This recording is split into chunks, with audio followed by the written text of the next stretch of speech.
Ah, there we go. I love that. Right, hello. I'm Joe Beauty151. I have Black Knight here. That's his pen name. That is what we're going by. We are here to talk about his books. We're going to talk about this first book. We're going to talk about this one, StarShatter, which has just had a new cover done by NeutronBoar, who's done some of art for me, and he's done lots of art for Black Knight here. We're going to talk about that, talk about some other old books, what him into writing, and then talk about new books, upcoming books, stuff like that. So, Mr. Sir Black Knight, hello. Introduce yourself. Hello. Well, happy to meet you finally. Well, talking about the first book, that's something of how should I put it? It's always a pleasure because a lot of people when they read a couple of excerpts or like somebody told them about the series, and they're like, "Wait, that's a 10-book series, huh? Isn't that like long? Too long, maybe?" And I say, yes, it's space operas generally, especially if your goal at the first thought in your head was actually to write a long series with a lot of character development, etc., etc.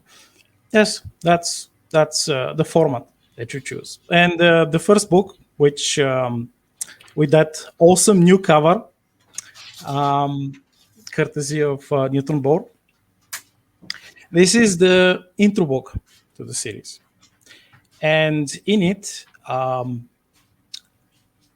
the main characters are introduced. Most of their backstory is there, and of course how they meet, how they form their crew, and a lot of other goodies which I will not spoil because nobody likes spoilers. So, what would you, if you could just give a quick rundown of what this book's like? What was it about? What is, like, if I'm flicking through Amazon and I see this, what is it about? It is about each character and a lot of the basic world building of the StarShatter universe, and of course it sets the main plot and presents the readers with this big and unexplored, mostly unexplored patch of space called Fringe Space, which is probably where humanity, spacefaring humanity, can explore and settle, because the rest of the galaxy is already, let's say, taken. Occupied. Yeah. It's occupied. Someone's claimed it. They put their flag. They've gone, mine. Yeah, they did that many thousands of years ago. So Perfect. yeah, the humanities and its allies, they're like a unity of underdogs, let us say. That's without spoiling too much. And if I'm correct, StarShatter is the ship's name? No, the ship's called the Brick. No. That's the Brick. It's a nickname of that class. It's originally it had to be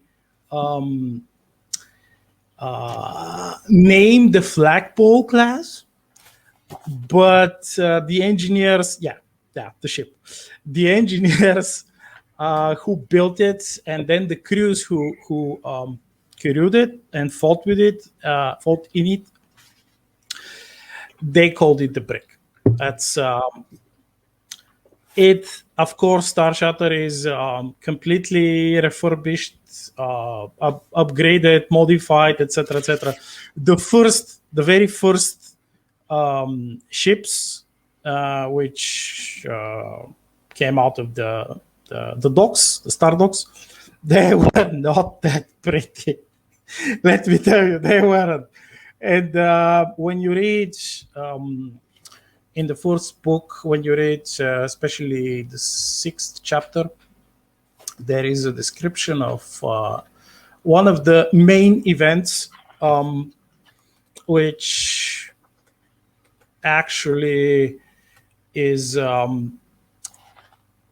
probably the last thing that changed, completed the change of humanity. And the humans of this universe, they are no longer that. Their thinking is a bit more alien than ours.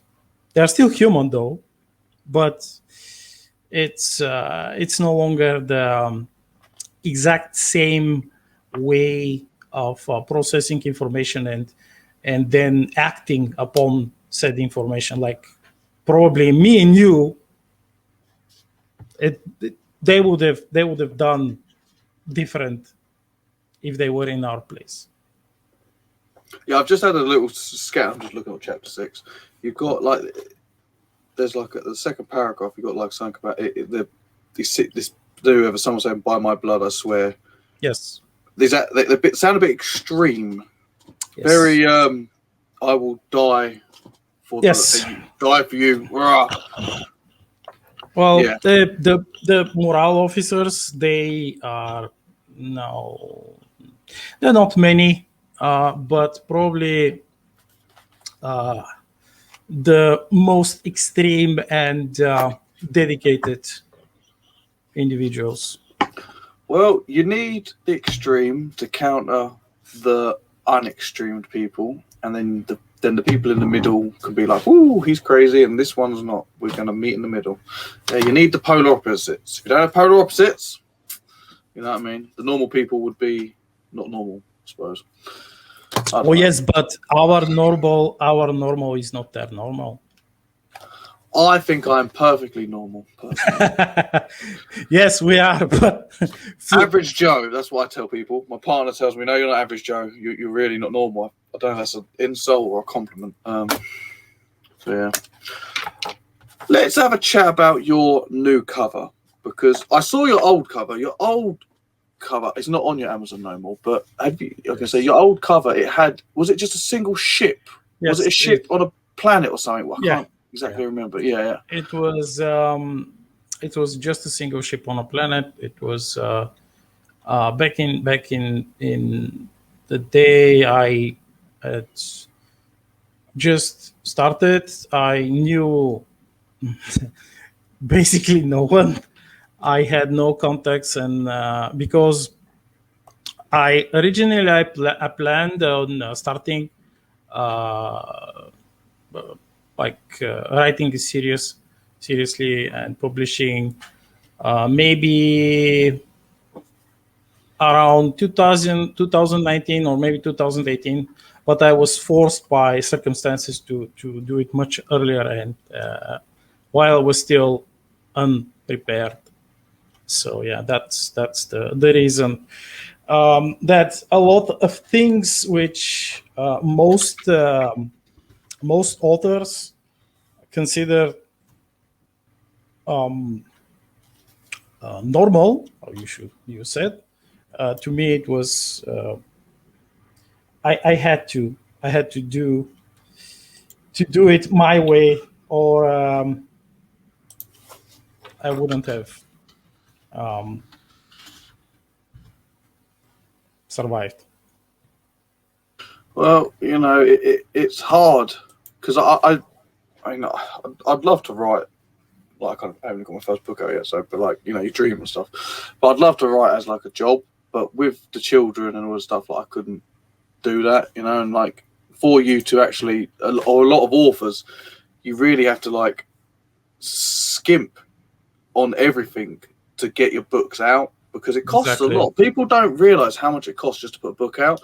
First, it takes, if you're a quick, fast, super skilled writer, 3-4 months of pure long hours of writing, and that's all unpaid. And then you've got to pay an artist to do the cover. You've got to edit it at least once to be half decent, or else people can pick up on all the spelling mistakes. Unless you're a good editor yourself, but then if you're editing your own work, you're biased.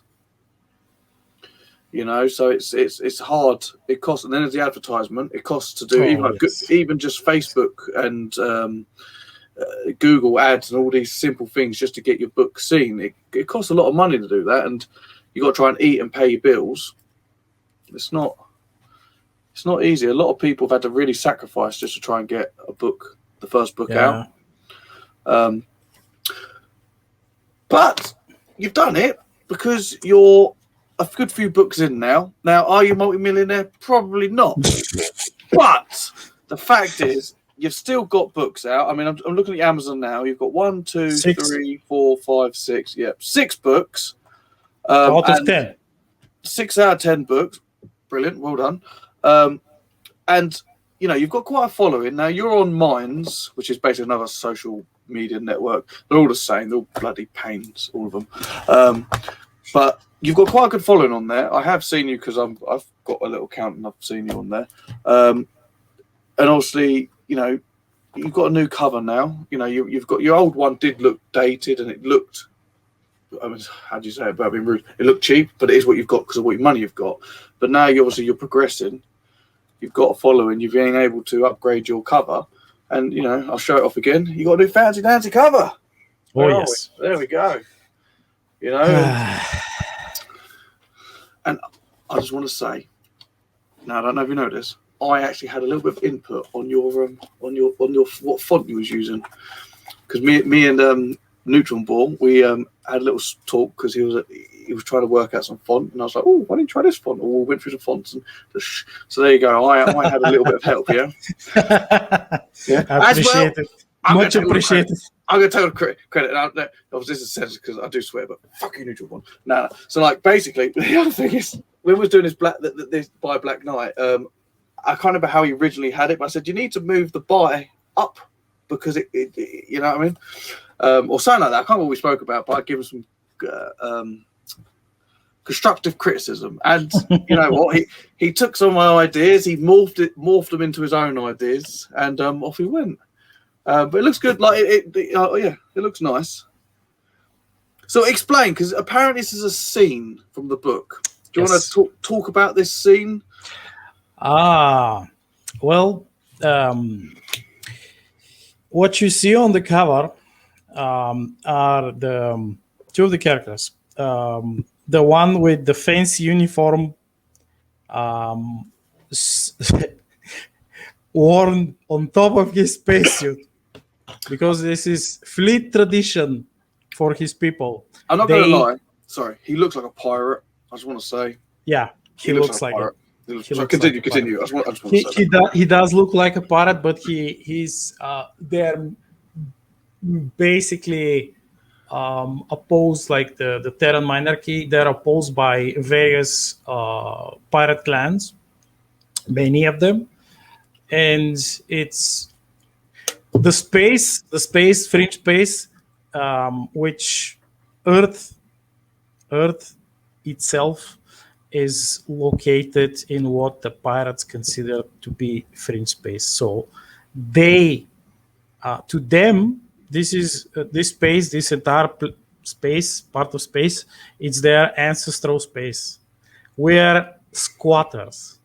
Yeah, humans are like, okay, so yes, you may live on this planet, but if you dare to venture out in space and start flying around and colonizing and doing stuff, no, we don't like it. You're dirtying our space, basically, without going into too much spoilers. But this scene in particular is that Captain Anita and his EXO, Catherine, they are actually boarding the ship StarShatter, who is quote unquote crewed by a small bunch of wannabe pirates.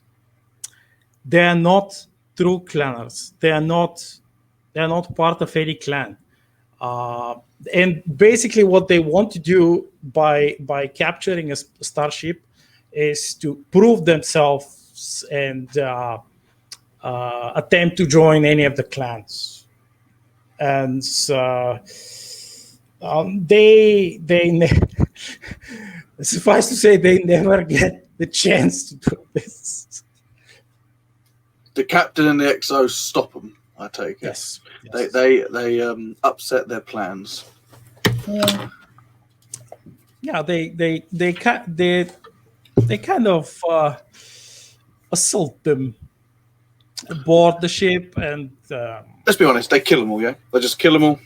So one way or another, it don't work out for them. They deadened them.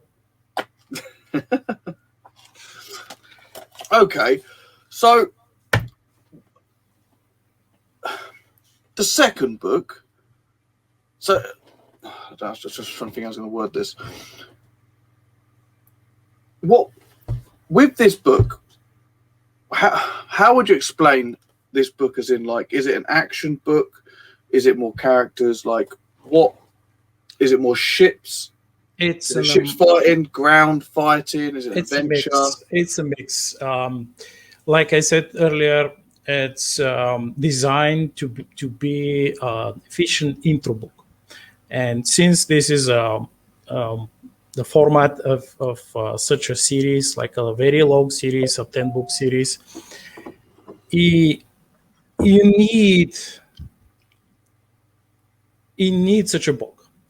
And without presenting a bit more of the backstory of every character in advance, and then tying everything in the first book, in the end of the book, you will have to do this piece by piece in every following book, and then this will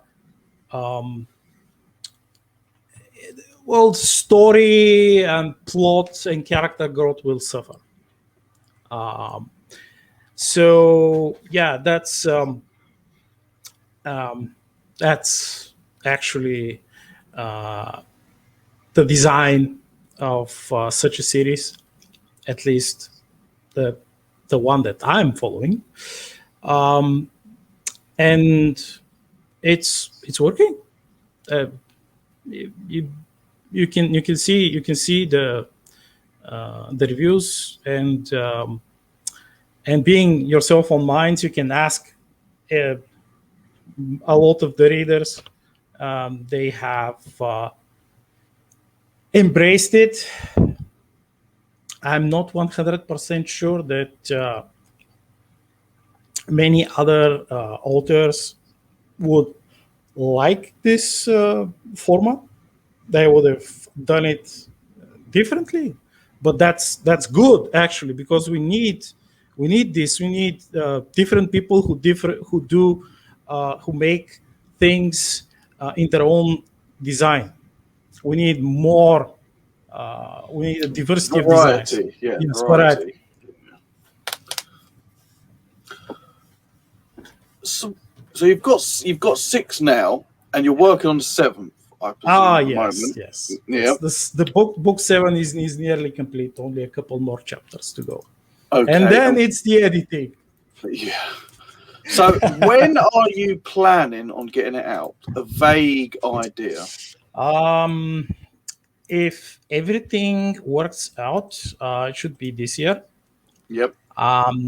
So let me explain a little bit more about that Your process design. of what you do. Yeah, it's when I did the research. It was probably 15 years ago. The initial research at consultation, and back then I wasn't writing in English.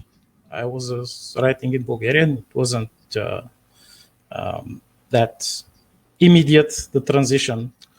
It happened later, much later. But the idea is that I think I explained it a little while ago, but if you have many characters, and most space operas, but generally they have at least around 6 or 7. Just, being a writer yourself, you know that this is classic.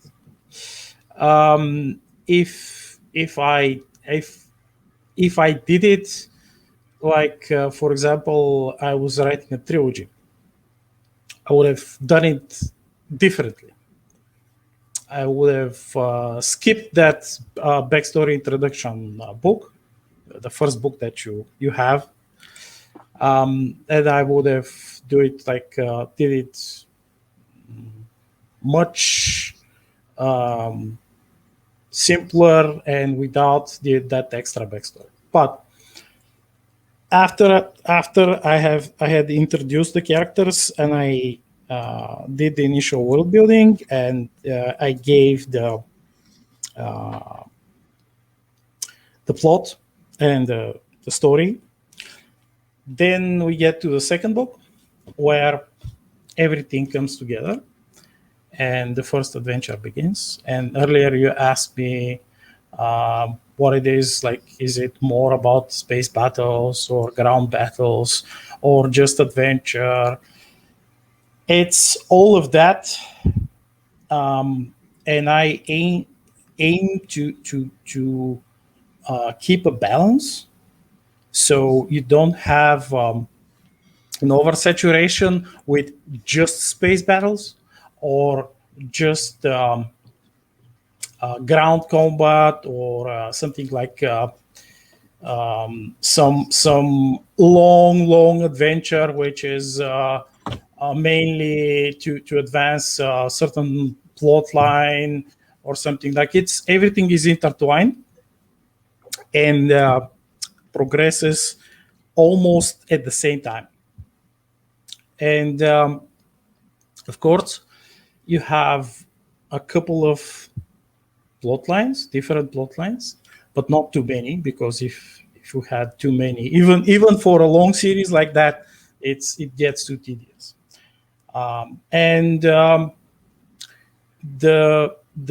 The core of it all is the relationships between the crew members of the ship and their surroundings and the people they live with. That's the various aliens who live in French space and the different fractions, etc. This is, of course, you have like the classic goodies like ancient aliens and dangerous creatures, and some are less dangerous than others. I love the old pulp fiction stuff, and also more of the classic hard sci-fi works of Asimov. And even though it's space opera has very few hard sci-fi elements, you have to stay consistent, and you have to give your readers like a set of rules that your universe is based upon, and how the main important things work, and you have to stay consistent, and that's it. It's just like you said earlier, it takes a lot of time. Yeah, that's each book, they have, of course, a different goal or a set of goals to complete. And everything is built on the events which happened in the previous books. So it's I tend to not pull secret aces from my sleeves, and I like to present the reader with the bulk of the clues that they need. So it's not like you flip the page and suddenly something pops out of nowhere, and the reader is like, "What is this?" You build up did to this stuff. Oh I yes, see. oh yes. Yeah, you build up. That's the worst thing, where they just either Deus Ex Machina something, Oh yeah. or they just like, I'm in a problem now. I'm just gonna add this to resolve my problem. Yeah. Suddenly, my character can do this because Plot demands it. the plot demands it, or I wrote him or her into a corner.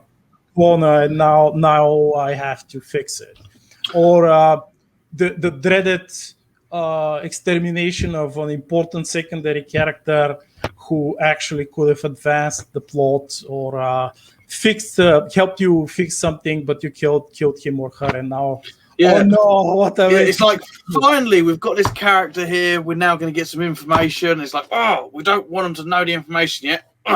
Kill the character, solves our problem. Yeah, I know. Now I'm just going to go back to the original question.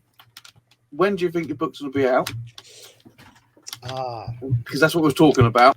The seventh book should be, you said this year, but probably December. Now, you've got a few more chapters to go, and then you've done your chapters. Your editing. So when you go into your first edits, where obviously you just adjust, I presume, what do you do? You write your first draft. Do you add like a little note, or do you edit as you go, and then do a full edit, or do you add notes and come back on your second edit? I have a lot of notes, scene notes and event notes, which my first run is after I've finished the chapter is to polish it. Oh, so you go back over your chapter again? Yes, and I do at least 2, and look for notes, draft notes, and scenes which I could put in the chapter, and like polish some of the rougher edges of it. And then I would send it to proofreading. That's double proofreading. Then I will do another polish after that proofreading, add or tweak certain sentences and add like different, a sentence here, a sentence there, or maybe a paragraph here. Just little things. To finely tune the chapter, and then I will send it to editing. And after I get it back from editing, I will do another polish. And that will be the final polish before I start formatting the chapters in Flipbook. All right then. So if your 7th book's going to be this year, what about your 8th book? You say you got 10 in. Is it 10? Yeah, it's in this decalogy there are 10. And this year I should release. It's almost ready, by the way. My first StarShatter anthology, which is a collection of short stories, right? Also set in the same universe. They are different, with different characters and different plot lines. They're totally different from the main book storyline. It's they follow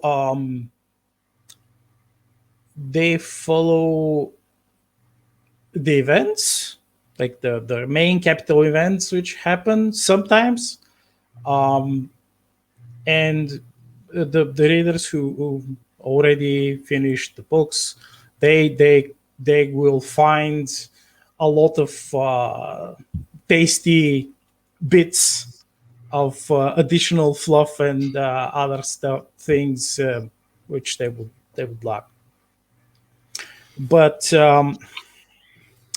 yeah, that's the thing. It's even with all of my drafts and the notes and everything, it took me 15 years to get here. You're happy though? Oh well, yeah, I'm happy. I'm Good, happy good. because I have one more no, it's one more series, one more book series, which is another Dekauji, which is also set in this universe, but earlier during its World War II period. And it's of course it's basic drafts and notes, but it will probably take me a few years to write them. So, are you planning on doing, regarding this main series, doing a book a year, or are you going to try and get 2 books? Because they're quite big books. I was talking about it. Like, I know it doesn't look, it's very thin, but your words are very small. It's upside down, but the words are very small. There's a lot going on in there. But you said, like, your stuff's between 100 to 200,000 words. I think that's what you said. Yes. Yeah, there's a lot going on. Because I remember when I first saw this, I thought, God, it's a thin old book.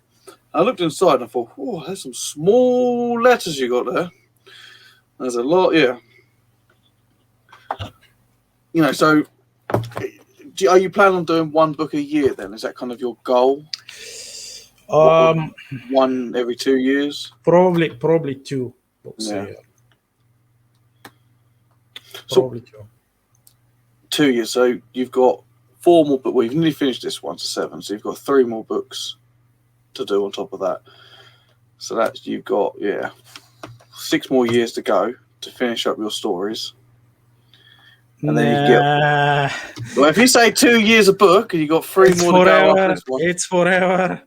Yeah, this series. It's never gonna end, because it's after that I will probably take a short break from this universe, and I will start my fantasy series, and it's 10 books. It's another Dekauji, and after that I have only 3 Dekaujis, and after that it's single books or trilogies, which all of them are vastly different. I have a fantasy horror, sci-fi horror, I have adventure, I have detectives, I have it's loads of ideas, just not enough time. Yeah, it's about 63 of them. So you need 120 years. I don't know if I'm gonna, like, it's. You can only hope that at least the main series you'll be able to so why do you aim for 10 books? Do you not sort of write and just see where you go and the story takes you? What's your thinking behind that? Some plot lines, some stories, they require this. It's if it's a short story, you would only need a dozen pages.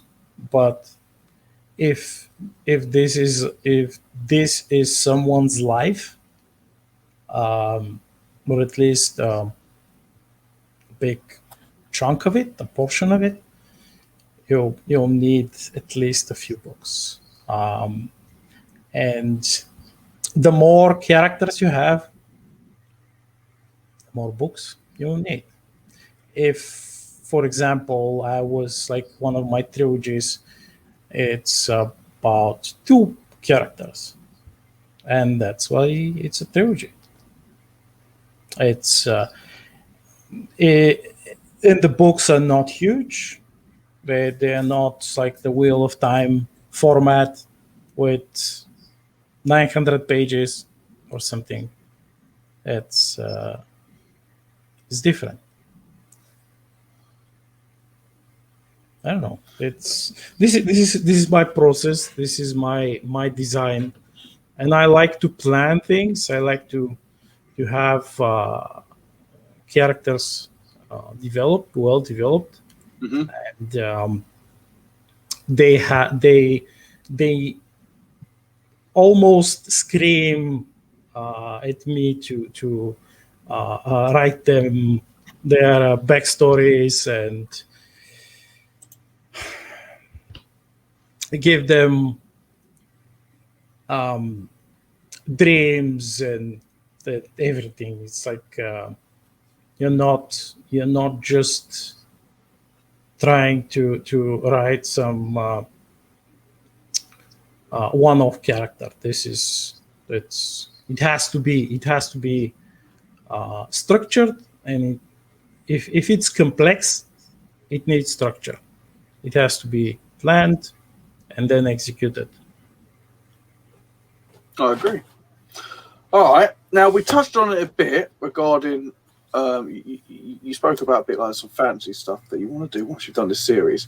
Now, is there anything you're planning to release in between while you're writing this, or are you just going to finish this first series and then move on to another project? Well, I have a Patreon page where I post these short stories, and I will most probably use my readers' feedback and write more stories, more short stories, but I will first start with a series of scenes, which they will vote for, and they each of them have like different things that they like about the series, and so I would go to their reactions and see what they love the most, like the most, and that's what I'm going to give them. And these scenes, they will be probably rather short, maybe too short.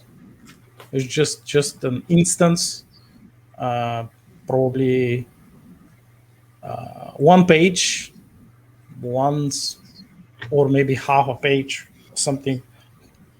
But then I will be able to use them to create new characters for short stories, or maybe even something greater. We'll see. That sounds like a plan. So the 7th book that's coming out, is NeutronBoar going to do your new cover for it? Have you spoke to him about this yet? No, not yet.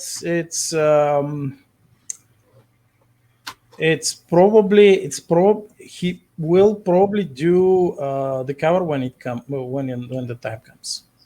Okay, interesting. Because he's going to watch this video, so now he knows. Of course. So that's it now. Right. Is there anything else you would like to talk about? Is there anything else you'd like to say to the viewers? We will add your Minds account and any other social media, any other links, your Amazon link, all that stuff in the description below. Is there anything else you'd like to say? Well,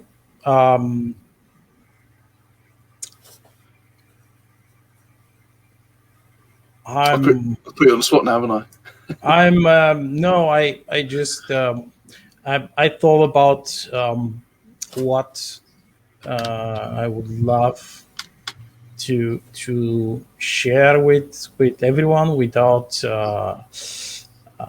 spoiling too much. But let's say that What we'll do, we'll say from now on it's spoilers. So if you don't want nothing spoiled, don't listen. There could be spoilers. Now it's up to them if they want to be spoiled. So now you're free to say what you want to say. I will say that because a lot of them have asked, they that's they are constantly asking about, and some of them they are asking about not the seventh, but the eighth book. Oh, already the eighth. Yes, they only got 7th out. And they want to know about the 8th because they some of them they are like they're smart. Yeah, they are really smart, and they're like, okay, so maybe in this book, like in the 7th book, this might happen, or that might, like, this event or that battle or something. It's because I foreshadowed things, and people like to think. They love to think. They love to use their little gray cells. So what I will say about the 8th book is that it's set in Asgard. Yes, it's set in Asgard, and entirely set in Asgard. Well, I have no idea what that means, but I presume these people are going to know what it means, and they're all going, woo, woo, woo. Yeah, they're all excited, yeah. If I knew, I would be, but I've got no idea. Well, yes, it's StarShatter has a bit of a fantasy element. There's nothing wrong with that. I've got a bit of, call it magic in mind, but it's not magic like spells or wizardry. It's just using powers, but not like wizard powers. You know what I mean? Yes, you'll see in mine. You'll see in my when you read certain chapters, like towards the end of the book. You will see that things that what we just mentioned exist. You'll see. Well, I'm going to try and get around to this as soon as possible. I've got so many books to read, and I'm listening to a lot more now because I'm always doing stuff with the kids and projects and stuff. But if I can sit down reading, I can sit down writing. It's kind of, you know what I mean? That's my situation at the moment. But I'll get to it. When I have a holiday, actually, saying no, I haven't had a holiday yet. When I have a break, it's like, someone look after the children. I'm going to have like a day to myself. Then I'll do some reading. Right, okay. Well, I'm happy. Are you happy? Yes. Okay. Thank you for having me. No, thank you for coming. We will do this again when the 7 books out, or you're about to release it, and once you've got the cover and you know what's going on, we'll do another video where we talk about that, and we can go into a bit more detail about the book, because presumably people have seen up to that book. So we can chat about that book, and we'll do another one of these about that book, basically. I've said book loads of times then. Or maybe the anthology, the first StarShatter anthology. Yes, that's perfect. Whatever. I'm happy. As long as you're happy, everyone's happy. It's all good. Well, thank you, Mr. Black Knight, Sir Black Knight, for coming on. Much appreciate it. Thank you for chatting to me. Yeah, that's cool. I'll add all your details in the bottom bit, and then yeah, that's it really. Cool. Right. Thank you everyone for not seeing it yet, but when you do see it, because this is being recorded. Yeah. Thank you and goodbye. Thank you.